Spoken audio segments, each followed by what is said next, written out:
So in this video, what I'm going to do is to do a derivation of the Schrödinger equation in a way that I think is you will not find. It's the first time you're gonna see on this platform. It is based on a theory called the theory of scale relativity and of fractal spacetime, developed by a French physicist Laurent Nottale. And the idea is that of the scale relativity and the fractal spacetime, it's it started by the desire to found better the principle of quantum mechanics. So, as you may know, quantum mechanics is an axiomatic theory. It's not based on more fundamental physical principles, as, for example, general relativity or classical mechanics does. Okay, so the goal of the scale relativity theory is to found the axioms of quantum mechanics on such principles, on such first principles.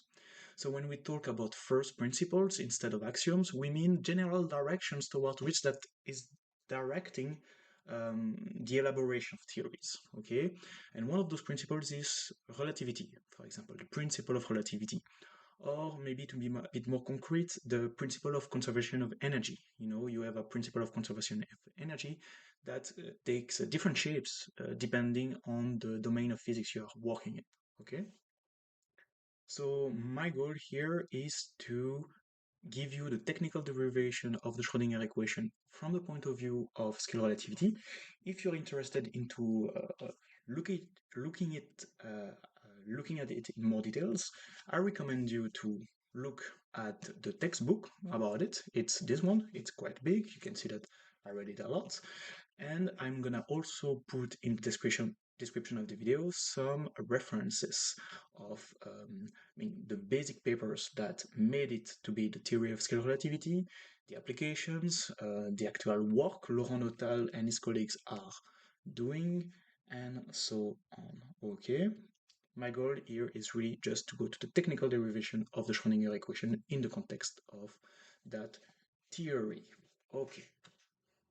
Okay, so before going to the scale relativity derivation of the Schrödinger equation, I would like to remind you a bit about classical physics and the way we express the equation of dynamics in that context. Of course, you have different formalism.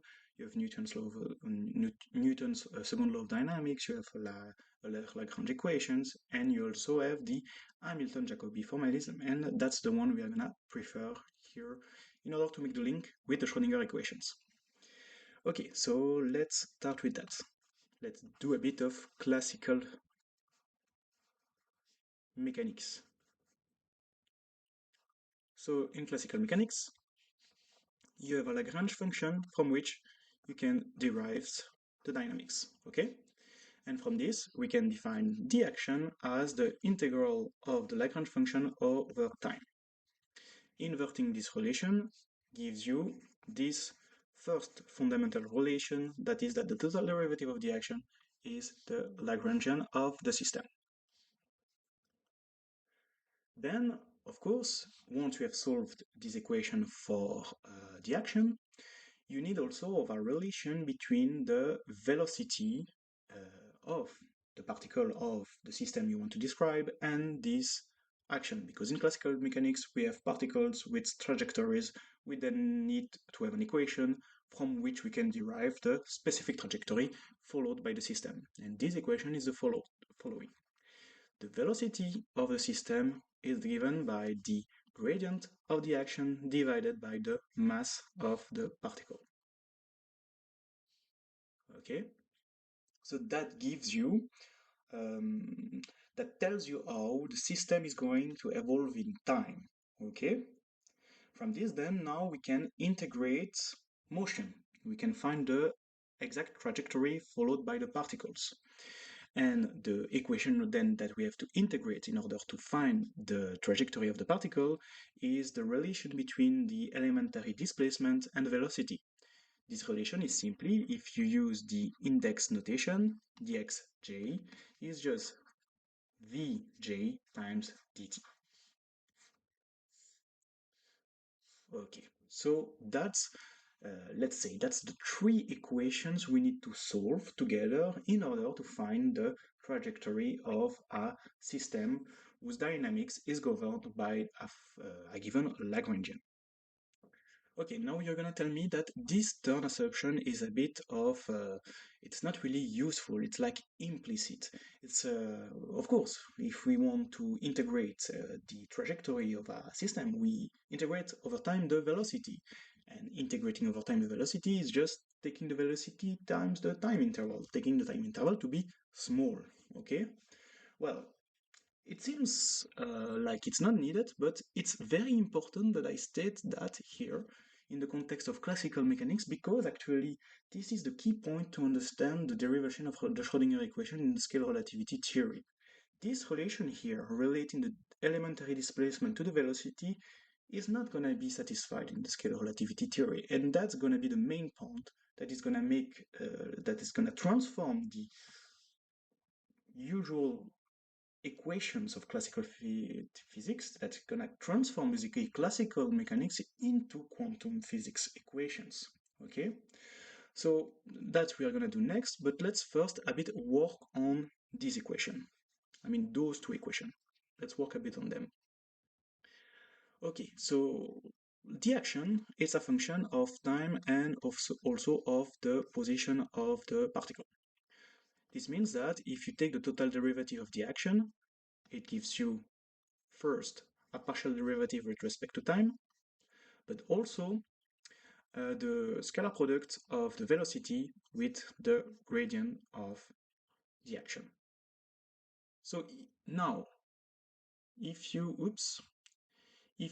combine them with the fact that the Lagrangian of a classical particle is just the mass times the velocity squared divided by 2 minus some kind of external potential that depend only on the position of the particle, what do you get? Well, you combine them together, and you can then write that the partial derivative of the action with respect to time plus the scalar product of the velocity with the gradient of the action is giving you m times v squared over 2 minus the external potential. Now, this, we want it to be an equation only in terms of the action. That we can do because we introduced the following relation between the velocity of the particle and the action. So we replace each velocities present in that equation by the representation in terms of the gradient of the action, and what we get is the following. We have that the partial derivative with respect to time of the action plus the square of the gradient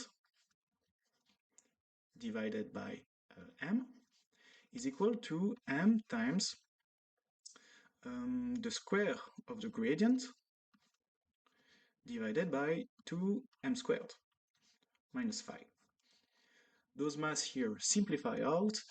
We put all the term in one side and we get only an equation for the action, which is that the partial derivative with respect to time plus the square of the gradient divided by 2m plus the external potential is equal to 0.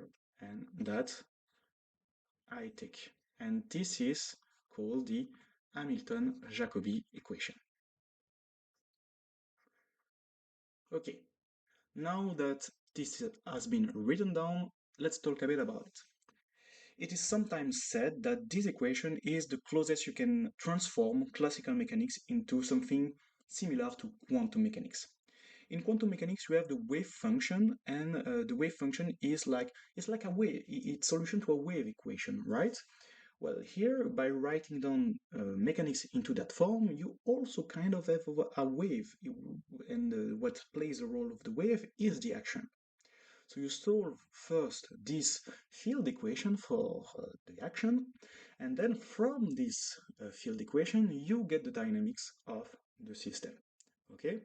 It's a bit also similar to the Bohmian interpretation of quantum mechanics, where you solve for the wave function, and from the wave function you get the dynamics with a guiding equations. It's really similar, right? And what I want to stress here is that this similarity in scale relativity it's not just a similarity. It's really just an extension of this framework by allowing more general trajectories. Trajectories that are also maybe non-differentiable. And that's going to be the point of what is going now to follow.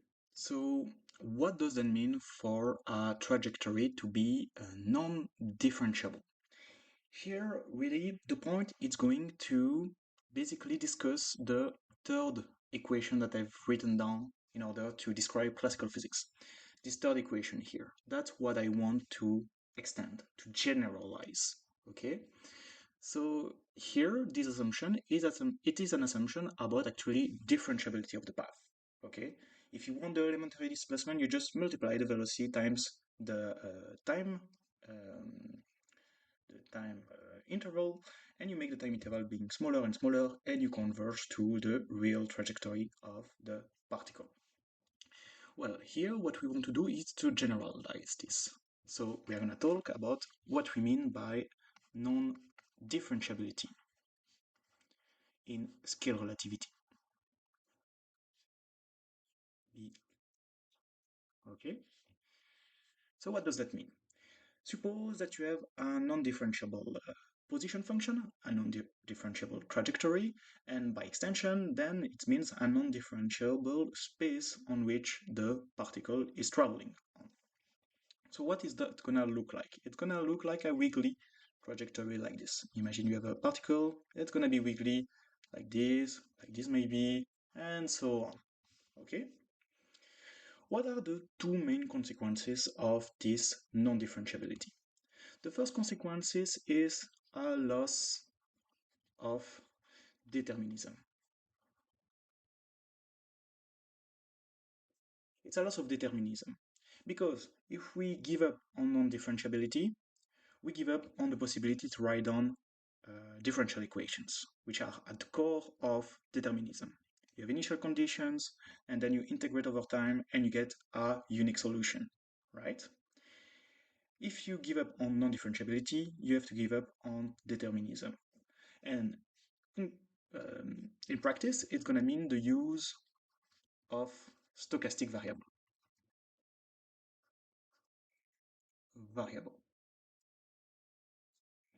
Then you have another important point. Another important point that is linked to an intriguing aspect of quantum mechanics. One of the intriguing aspects of quantum mechanics is the use of complex numbers. Well, I'm saying it's intriguing, even though that, well, we have good reason to use complex numbers. If we don't use complex numbers, it doesn't work. Quantum mechanics doesn't work. We don't get the right results. It's not coherent, even theoretically, right? But quantum mechanics itself as a theory doesn't explain why there are complex numbers. It is set as an axiom. It doesn't explain why, okay? Well, here in the scale relativity theory, we give an explanation to why there are complex numbers in quantum mechanics. We say that it's because of non-differentiability. Let me be a bit more clear. Let's look a bit more in details. Let's see around here, around the curve here. Let's zoom on it. If you zoom on it enough, you're gonna find maybe a little spike. Imagine the particle is here on top of the spike. How do you define a tangent line there? The answer is you cannot. Because if you want to define a tangent line, you need to take the infinitesimal limit. You need to take the derivative, which cannot be taken because of non-differentiability. But that's not because you cannot take the derivative, that you cannot differentiate. That's the important point. We are giving up on non-differentiability, but we keep continuity. So if you are here, you have basically two ways to differentiate. Either you differentiate with respect of the past, so you get here a differential like that, or you differentiate with respect to the future, so you get a slope like this. So basically, at every point of a non-differentiable trajectory, you can always take two times, you have two different ways to define a slope, a tangent line. And that's in scale relativity the origin of complex numbers. you have a 2. Let me write it a bit better. Up. 2-valued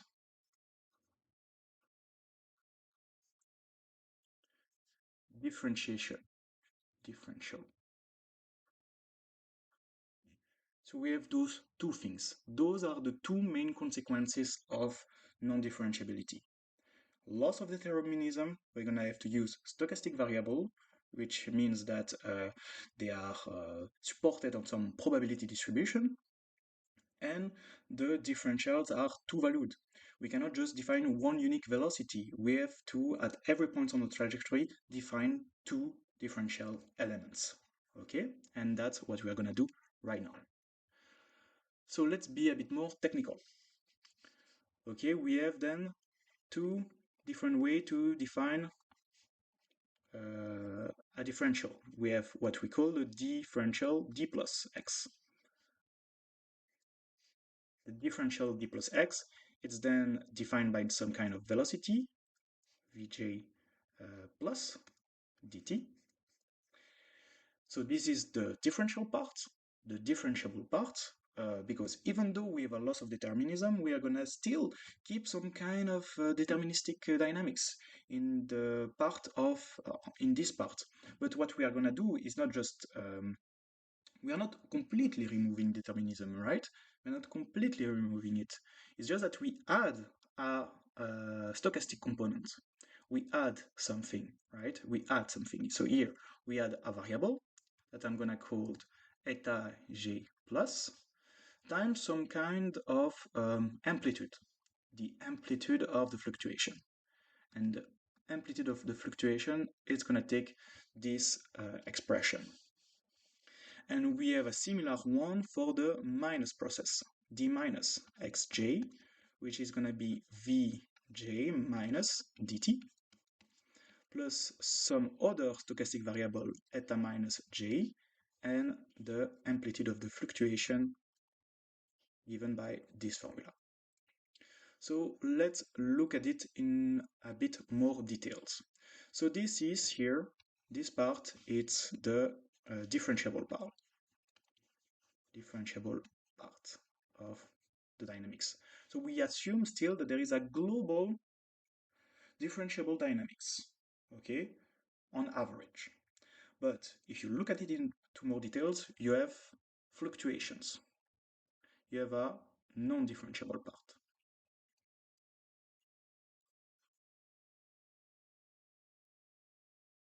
And in this non-differentiable part, you have here a stochastic, you have a stochastic variable. It means that it is a random variable, and it is defined as being like the mean of this variable is 0. Okay, so on average, you get just a differentiable trajectory, and the square, so let's write it down like this. Okay, it's just equal to 1. But here in index notation, with j and I, we use the Kronecker delta notation. Okay, so it's a stochastic variable with those properties, and I'm gonna box them because it's gonna be important for what is going to follow. Then what else do you have? You also have this coefficient, this little d here. Here, it's a constant. It's a diffusion-like coefficient. Diffusion-like constant. And it gives an information about the amplitude of the fluctuation, how big or small they are. And as you can see, there is then this dependence on dt, which is with a square root. This you can motivate it by a lot of ways. I'm not gonna go into the details in this video, maybe I will do in another one. but it's basically linked with the analogy with Brownian-like motion, with the perfect loss of information between each time step. I'm gonna not go into the details right now. We are just gonna take that for granted. So basically, we have a differential part and a stochastic part, and this simulates a non-differentiable trajectory. So now that we have discussed the extension of the third equation in the classical description we talked about in the beginning, I want to talk a bit about the complex numbers now, because this doubling, it's fundamentally a doubling of the algebra. And the problem of the doubling of the algebra is solved by the means of complex numbers. So when you have basically quantities which are doubled, here the reason for this doubling is non-differentiability. The natural way to extend the algebra that was at first not doubled is to use the complex numbers. So let me show you how that works. So we have the complex action and velocities. Velocity. That's what we are going to talk about right now. So as we have seen in the previous two equations, we have those v plus and v minus, okay? We have this v plus and this v minus. So the velocities, they are doubled. The averaged velocities are doubled because the velocities in themselves, they are non-differentiable. They are not defined as dt equals to 0, but those quantities, v plus and v minus, they are well defined for all values of dt, and they play the role of the velocity. They are the two velocities you can define at every point on a non-differentiable trajectories. So how does that work? Then how do we extend the dynamical concepts, like the action, for example? Well, it's very simple. For v plus and v minus, for v plus and v minus, we are going to associate an action s plus and s minus. And how is that association made? By just saying that the v plus is the gradient of s plus, and that v minus is the gradient of s minus. Okay, so for v plus and v minus, we associate an action s plus and s minus. Now, how do we combine those doubled quantities into one single complex one? We do it by the following rule. We define, for example, for the action,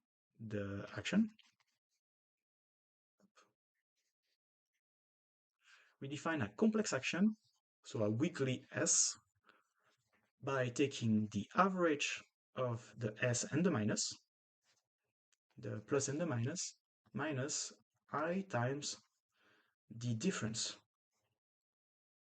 the averaged difference. So that's how we combine doubled quantities due to non-differentiability into a unique complex one.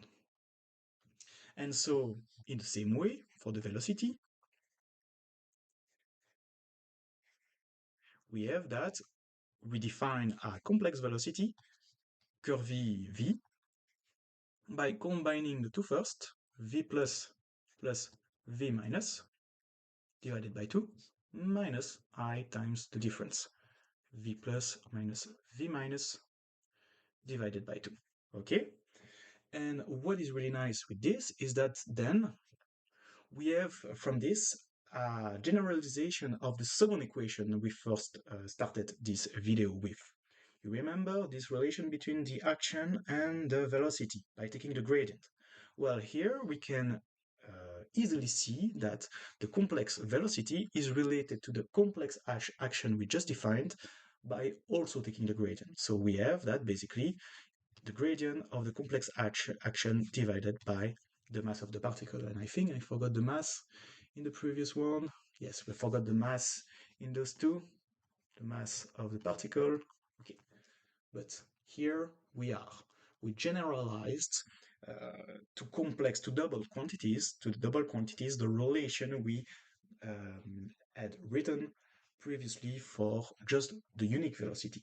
Okay, so I'm gonna box that because it's a very important relation. So what we are left basically to do is to generalize and extend the first equation we have written down in this video. And that's that's the trickiest part. That's the trickiest part. It's not complicated in itself, it's just the more technical. We are gonna have to have more calculations, we are gonna have to extend the concept of total time derivative, and then see how they apply to the complex action. Before looking really into the details of the first equation I've written down in that video, we need to discuss that. We need to extend the concept of total time derivative of a function that is dependent on time, but also on the position function of a non-differentiable curve, right? That's what the action will be. Okay, the action is function of time and also the position function. But here, the position function is a non-differentiable function. So how does this affect total time differentiation? That's the goal of what we're gonna do right now. So I'm gonna call this section uh, extension of total the time derivative. Okay, that's what we are gonna do. So let's consider a general function f that is a function of t and of a non-differentiable position function x of t. As we have discussed previously, there are two ways to differentiate to take the differential element of a non-differentiable curve.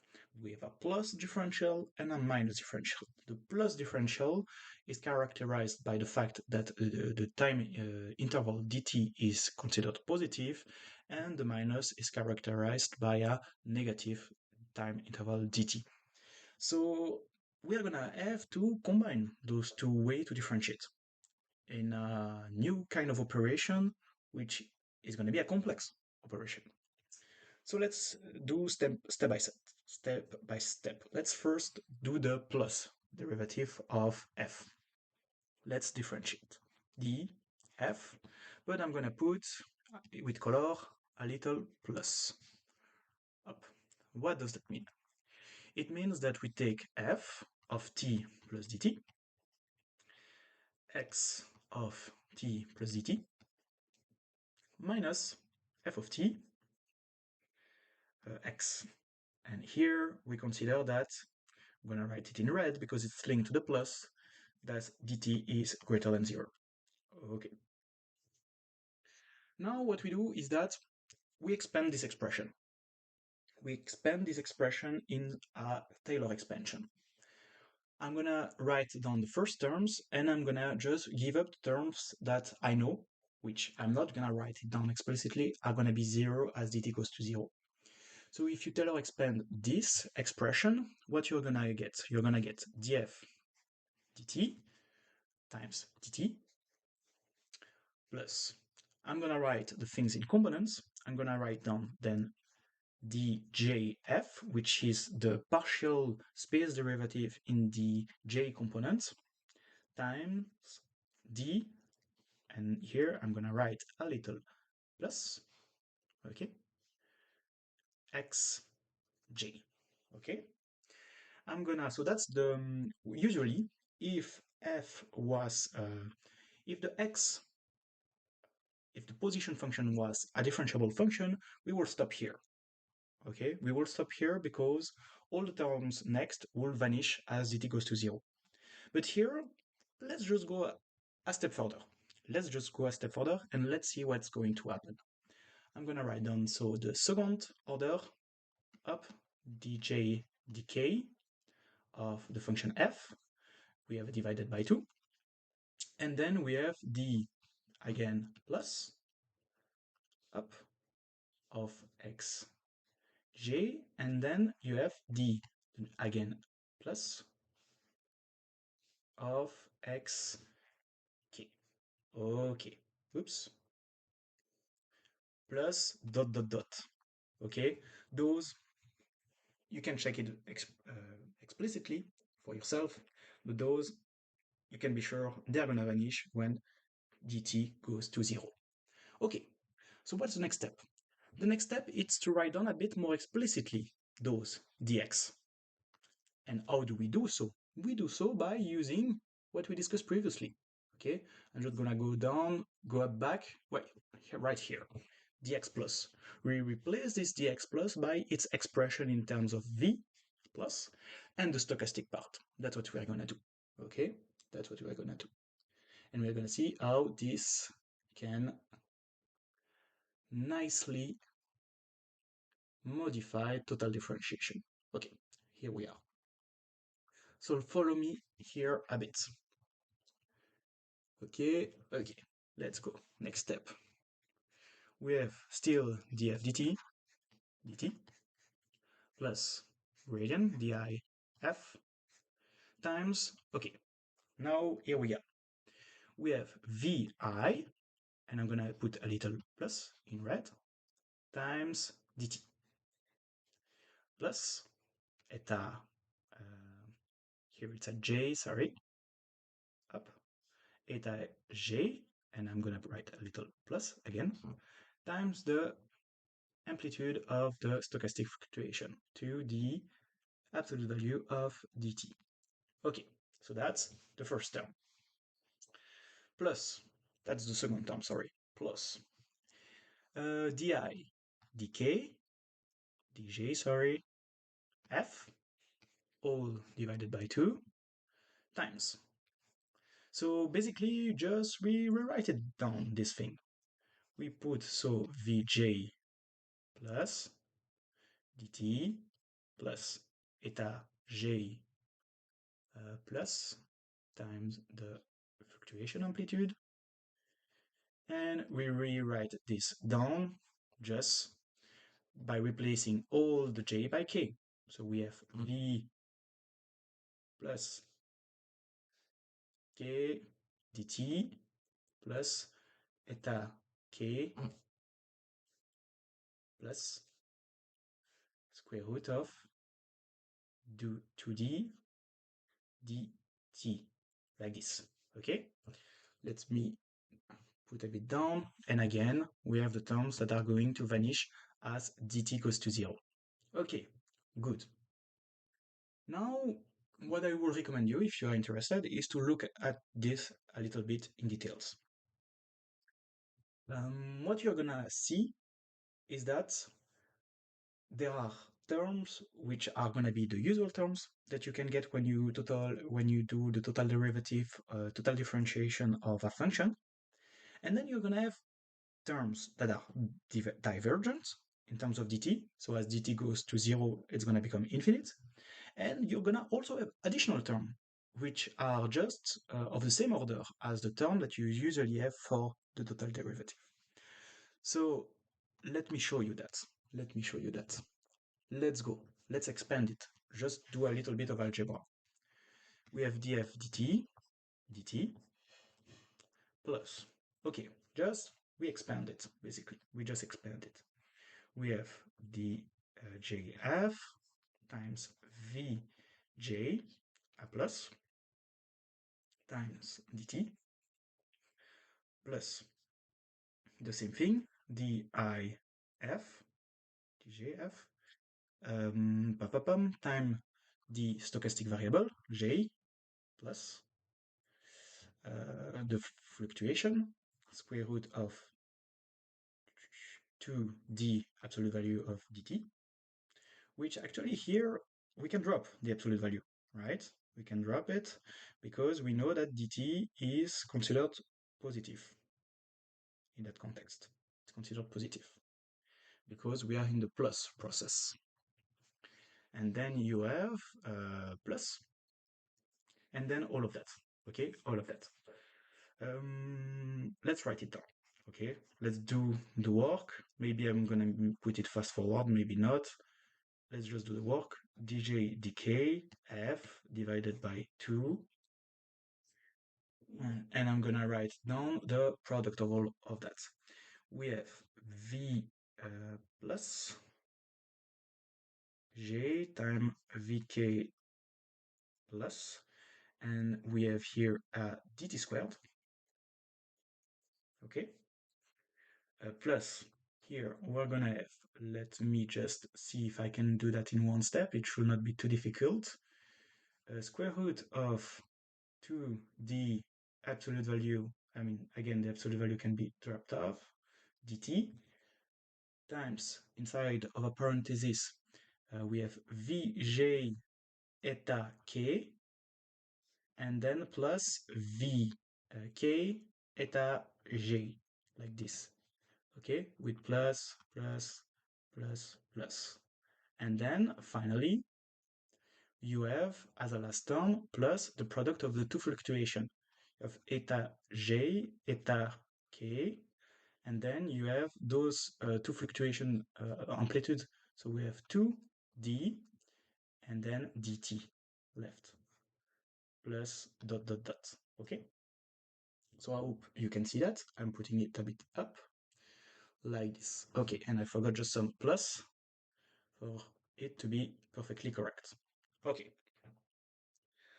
Now what we do is that we want to take the total derivative, time derivative. We don't want to take the total just differentiation. So let's see what's happening if you divide this whole expression by dt without yet letting dt get close to 0. So let's go. What we obtain is that d plus f over dt is, this dt gets cancelled out, so we have just the partial derivative of f with respect to t. This dt also get cancelled out, so plus, and we can just basically write down that it's gonna be v plus vector scalar product with the gradient of f. Okay, now let's look at the rest. You see that this term is going to be problematic. This term also, I'm going to maybe show with the little thing. This term here is going to be problematic, and this term here is going to be problematic. Let's put them together. Let's put them together. We are going to have plus, let's try to not miss a bit the factors. We are going to have square root of 2d divided by dt times, we have the djf times the stochastic fluctuation eta j plus, okay, so that's the first. And then you have those, how is it gonna work out? We are gonna have, yeah, we're gonna have basically this second order differentiation of f, like this, divided by 2. This multiplied by vj eta k plus vk eta j up, and with the plus put here, here, here, and here. Okay, so that's like this. That's the problematic term. And then what are we left with? We still have here this term. This term is gonna be nice because it's just gonna simplify the dt here, this term here. And what it's gonna give, it's the following. So plus here, plus, we're gonna have dj, dk, f, eta j, eta k, with plus. The two are gonna be simplified out, and we are gonna just have a d in front, okay? And I'm gonna not write down this term because it's gonna be a term that is dependent on dt only. So as dt goes to 0, it's gonna also go to 0. I'm just gonna write some little dots then here, plus dot dot dot, because those, they go to 0 as dt goes to 0. So there is a problematic term. This term here, it is problematic. because as dt goes to 0, this term goes to infinity. But now we have those stochastic variable. We have those stochastic variable here, here, here, at the power 1. Okay? So it means that if we average this expression, if we take the average before taking the limit dt goes to 0, this expression is going to basically vanish. Because we are going to take the average of this, the average of this, the average of this, and all of that is going to be equal to 0. Equal to 0.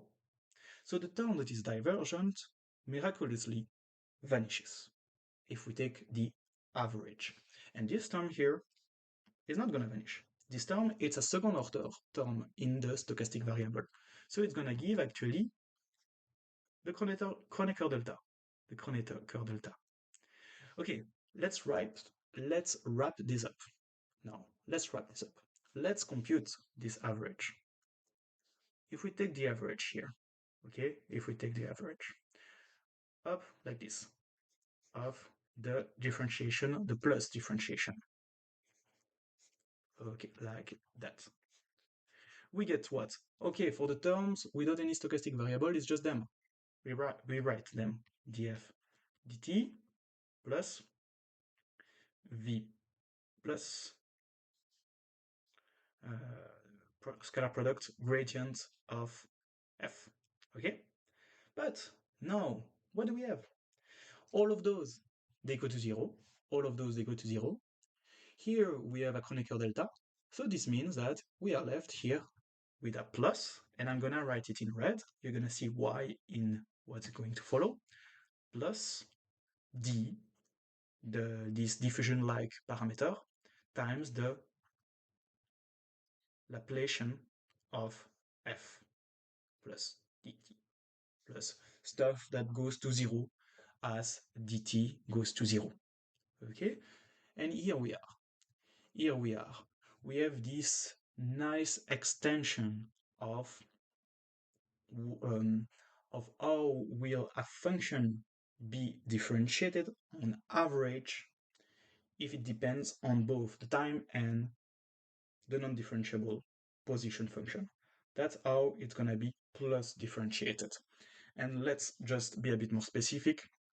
We are going to define then a new operator in order to observe this average dynamic. This new operator is going to be d plus over dt averaged, and then limit dt goes to 0, because here there are no problem in doing that. There are no problem in doing that because those terms that are left, they are just proportional of dt, or to some power of dt. So as dt goes to 0, those terms go to 0. And then we get this operator, which is just up. Let's just write the function f. It's df over dt plus v plus scalar product with the gradient of f and plus this diffusion-like parameter times the Laplacian of f. And let's put that in a box because it's very important. All right, that was a lot of work. As I said, it's a bit the most technical part, but we're almost there. Okay, let's do a little bit more of work. So we did the d plus differentiation. Now what I want to see is what's the difference when we do a d minus differentiation. So let's do that quickly, okay? Quickly, because we can just compare to what we did before in order to arrive to the result. So what if now I do the d minus differentiation? So when you do the d minus, it means that dt is smaller than 0. dt is smaller than 0. So what is that going to give us? Let's look at the expression we obtained, okay? The difference is going to be, of course, in the sign of the v. The v is going to be v minus. In the sign of the stochastic variable, it's going to be minus. But the most important part, it's going to be the sign here of that is in front of the d, the sign that is in front of the d. Because here, if we want to be a bit more precise, here, okay, just showing you here, it's absolute value of dt, okay? Here too, actually, it's absolute value of dt, all of that, here and here. It's just that we dropped the absolute value because dt was positive. But here, if you divide by dt, what you're gonna get, it's a minus sign. It's a minus sign because if dt is negative, the absolute value of dt is minus dt. So what will be the only difference? The only difference is that instead of having a plus in front of the Laplacian term, we're gonna have a minus. So it's gonna be, I'm just gonna also already write the result. So limit dt goes to 0 of this. It's gonna be df dt plus v minus scalar product gradient of f minus the diffusion-like parameter times the Laplacian of f. Up, up. Okay. So here we are. We showed how the non-differentiability of the position function affects total differentiation of a function that depends both on time and of the position function. But as we have said also before, now that we have a doubling of this operation of taking the total derivative, we have to combine this into a new complex operation, and we combine it the same way as we do for the action or for the velocity. We do it like this. We define an operation called the hat dt of f, and we say that it is the limit as dt goes to 0 of the average of like this, d plus f dt 1/2 d plus f dt plus d minus f dt minus I over 2 times the same, but with a minus between, up like this, d dt dt, and we have here plus minus and f. Okay, like this. Okay, that's what we do. And if you do that with the explicit expression we just gave, those two here, you get the following operator. You get that the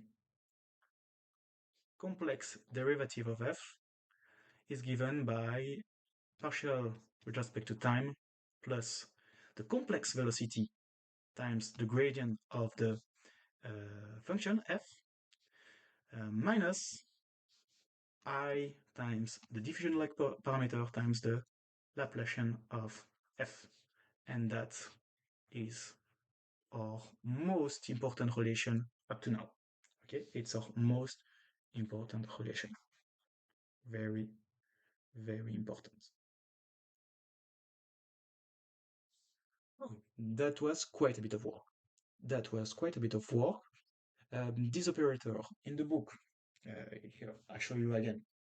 Maybe I can show you the page where it appears for the first time. It's in chapter 5, if I remember well. It's in chapter 5 here. Here it is. Yeah, so here, chapter 5, we have it for the first time. I don't know if you see it well. You can also see it in the references I'm gonna put down below. Laurent Nottale in his work call it the fractal derivative, okay? Because there is a whole explanation in terms of fractal for his theory, which we are gonna explain that in more details in further videos, I think. So we call it the fractal derivative. It's basically a differential operator taking into account the non-differentiability of space. All right? Okay, that was really one of the biggest points. Now we are all set in order to generalize, extend the equation, the first equation we've put down on this video in the classical mechanics part. Okay, so let's do that. We are gonna slowly arrive to finally the derivation of the Schrödinger equation in the situation where we consider the giving up of differentiability. So here we are, up, I'm gonna use my color. We can write down that we are gonna derive the Schrödinger equation. Okay, to derive the Schrödinger equation, we first need the extension to the first equation I showed in this video. The first equation I showed in this video is the following. The total derivative of the action is the Lagrangian. That's the first video I showed in this video.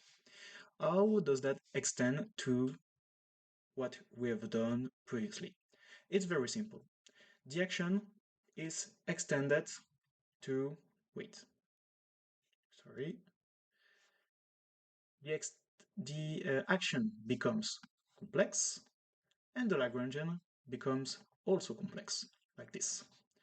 And also, the total time derivative is replaced by the operator we just found right before.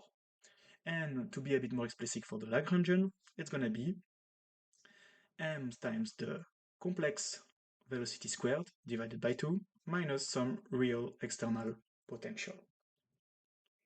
So let's see how that works out now. The equation we are going to write down is then the following. We have that the total fractal derivative of the complex action is giving us the complex Lagrangian. That's the equation we are going to consider in addition to the one we already got, the equation for the complex velocity related to the complex action as the gradient of the complex action divided by m. And those two taken together are gonna allow us to derive the Schrödinger equation. So let's do this. I think it's the most interesting part of this video, how we can see how non-differentiability really transforms the equation. It transforms the equation of classical mechanics into the equation of quantum mechanics. So let's go. First, what we do is that we expand this total differential operator. We expand it explicitly. We have that the partial derivative of the complex action with respect to time plus the complex velocity scalar product with the gradient of the complex action minus I times d times the Laplacian of the complex action is equal to the complex Lagrangian, which is just given by m times the complex velocity squared divided by 2 minus the external potential phi. Then what we do is that we re-express, just like what we did before, at the beginning of this video, we re-express the complex velocity in terms of the complex action as follow. So if we do that, what we obtain is the following. It's very similar to what we did in the beginning. The partial derivative plus the gradient squared over m minus I d Laplacian of the complex action is equal to m times the gradient squared of the complex action divided by 2m squared minus phi. Then we put everything in one side of the equation and we obtain the following generalization of the Hamilton-Jacobi equation, basically. We get partial derivative of the complex action with respect to time plus the square of the gradient of the complex action divided by 2m minus I d Laplacian of the complex action plus phi is equal to 0. Okay? Here we are. So we basically, if we forget that the action here is complex, and if we forget about this term, this Laplacian term, we get just the Hamilton-Jacobi equation of classical physics. Now you're gonna tell me, but okay, it's an extension to the Hamilton-Jacobi equation. How does that even look close to the Schrödinger equation? Well, there is still a little bit of work to do. And what is missing basically for this to be the Schrödinger equation is the wave function. So maybe it is now a good time to introduce, in the context of scale relativity, what is a wave function. What is the wave function? Well, it's not yet a wave function. I have to prove to you that it's a wave function, but I'm going to call it psi. I'm going to call it psi, and the psi, I'm going to define it as the exponential of I times the complex action divided by 2md. And I'm going to put a red box because it's of course, it's an important quantity here, okay? Okay, so that's what I'm gonna do. It's basically a change of variable of this differential equation, okay? And now let's see how this affects the equation I just wrote. So before looking at that, I'm gonna do some preparation work. So let's take, for example, the partial derivative with respect to time of psi, okay? If I do that, it's the derivative of an exponential. It's not so difficult. It's just I over 2md. We are going to have psi and the derivative of the complex action with respect to time. Which means that the derivative of the complex action with respect to time is minus I 2md times d psi over dt times 1 over psi, like this, okay? So the same can be done now for the derivative with respect to x. In component, it's going to write down dj psi is equal to I over 2md psi ds over, wait, just let's use the same notation, dj, like this. And in the same way, then we have that the derivative, the partial derivative, space derivative of the complex action is minus I 2md partial derivative of the psi times 1 over psi. Okay. So we are almost there. Now what we have to do, it's basically to square what we just obtained. We square that because it appears in the equation we just derived. So if we write down the square of this, what we get is the following. So the gradient of psi squared is equal to, no, sorry, we want the gradient of the complex action squared.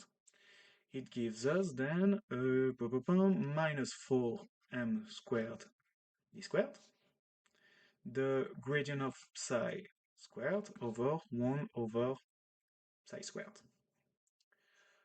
What we need also is the Laplacian of the complex action. So we take this expression here and we differentiate with respect to space once more. What we get is the following. So the Laplacian of the complex action is, we have the same constant factor, minus I 2md, and then we differentiate. It's going to give us what? It's going to give us the Laplacian of psi divided by psi minus the square of the gradient divided by psi squared, like this. And with this, let's write it down. With this, and with this one here, we can now write, we express this equation only in terms of psi. So let's do this. The first term, it's gonna be minus I to md, partial derivative of psi divided by t, with respect to t times 1 over psi. Then the next term, it's plus. We have the gradient squared divided by 2m. So here we see that the gradient squared is actually a minus. So we have minus 2md squared. The gradient of psi squared over psi squared. And then we have minus I, no, the I is gonna, but we have minus I times minus I, it's gonna give again minus, and we have a d, so it's 2md squared times what is inside of here. What is inside of here? I just hope I'm right with the signs. Yes. And here we have then the gradient squared, the Laplacian, sorry, of psi divided by psi minus the gradient up minus the gradient of psi squared over psi squared, and we are almost over, plus phi is equal to 0. Okay, and now here we are getting closer to the very satisfying result. This term is going to cancel out with this term. Then if we multiply on both sides by phi, what we obtain is the following equation.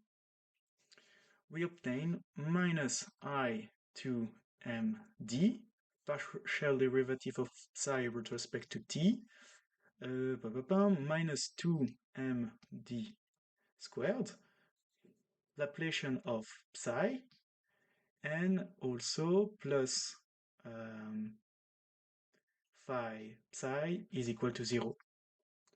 And finally, just if we want to have really the usual expression that you can find on Wikipedia, on YouTube videos, on textbooks, you put just this term on the other side, and then you get I to md, partial derivative of psi with respect to t, is equal to minus 2md squared, Laplacian of psi, plus phi times psi, and here we are finally, after all this work, we have it. It is the famous Schrödinger equation. Here it is. Schrödinger equation. Okay. That's it. We did it. So now that we obtained the equation, let's come back a bit on what it means. So what we discovered is that by relaxing the hypothesis that is implicit of the differentiability of the trajectories of a particle, we can extend the description of classical mechanics into a broader range in which the phenomena that are described are described by equations which take the form of quantum physics equations. You're gonna say, okay, it's not quantum mechanics. You don't have h bar, but h bar can be introduced by saying that h bar is 2md. Okay, if you put h bar as being equal to 2md, you get that this equation is exactly the same as the usual quantum physics equation. So it's basically a more general equation. It's an equation that is valid not only in the realm of quantum physics, it's also valid at any time where the process, the system we are trying to describe, is highly irregular. So irregular that we cannot define a differentiable trajectory for those processes. And that's one of the most important aspects of the scale relativity as it is right now. it is that it proposes this idea that very irregular process, very complex processes, they might be described by quantum-like equations that might help to explain how those complex systems, very chaotic systems, they self-structure. As an example, right now, Laurent Nottale and his colleagues, they are working on turbulence. They are working on turbulence, and they're trying to apply those equations to fluid mechanics and to see how this works out. Okay, they are trying to do that. I'm gonna also put some links on this work in progress right now down below, but it's very promising. Okay, so I think it's a good moment for me to stop because I arrived to what I wanted to show you, how to derive the Schrödinger equation from this giving up of the hypothesis of differentiability, which is at the core of scale relativity. And let me know what you think about that. If you're more interested, I recommend you to go check it out. And I'm gonna do next more videos about that for sure. Okay, thanks.